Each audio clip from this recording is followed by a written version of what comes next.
سمعت النهارده هنتكلم عن ماتش الأهلي والزمالك في السوبر اللي كان في الإمارات. فاز الأهلي 2-0. الجون الأول أشرف بن شرقي، والجون التاني مروان عطية. الماتش ده من وجهة نظري اللي فاز فيه المدربين أسلوب لعب على الزمالك بكذا حاجة وصح أخطاء. لعب على الزمالك إزاي؟ نقطة ضعف الزمالك في الباك اليمين والباك الشمال، وبالذات عمر جابر هو أكتر حتة ضعيفة الزمالك. كبر خلاص، انا مش بعيد يمين بس هو كبر خلاص. دي هو دي اضعف حته في الزمالك. فكان الشوط الاول لو بصيت كان في الحته دي يوتيوب حاطط تريزيجيه وزيزو، فكنت بتلاقي عمر جابر قصاده تريزيجيه وزيزو، فده كان مدي افضليه للاهلي بارد. على عكس الزمالك كان بيهاجم بس على استحياء كده، اللي هو شكرا زي ياخد كورة ويجري.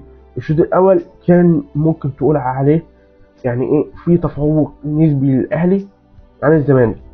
فاللي حصل بقى إن أصلا التشكيلة كانت نازلة من الزمالك. من وجهة نظري التشكيلة كانت غلط من البداية، بمعنى في مراكز كانت لازم تبقى موجودة زي خط وسط مدافع. الزمالك نزل الماتش ده من غير خط وسط مدافع.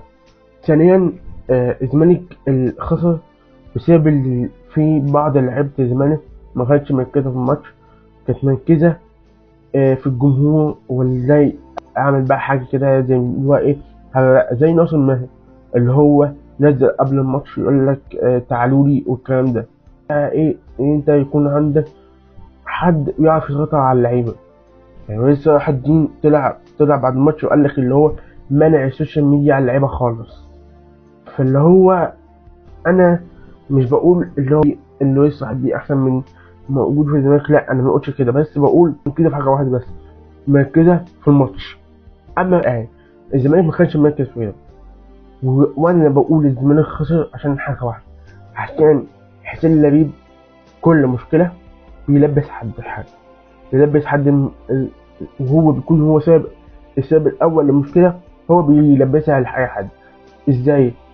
لو جينا احنا كابتن احمد عبد الرؤوف ده ماسك الزمالك ما بقوش 3 4 ايام يعني، فمسكوا دلوقتي الزمالك في نهائي ماتش الاهلي اللي في السوبر، وقابله ماتش الزمالك وبيراميدز.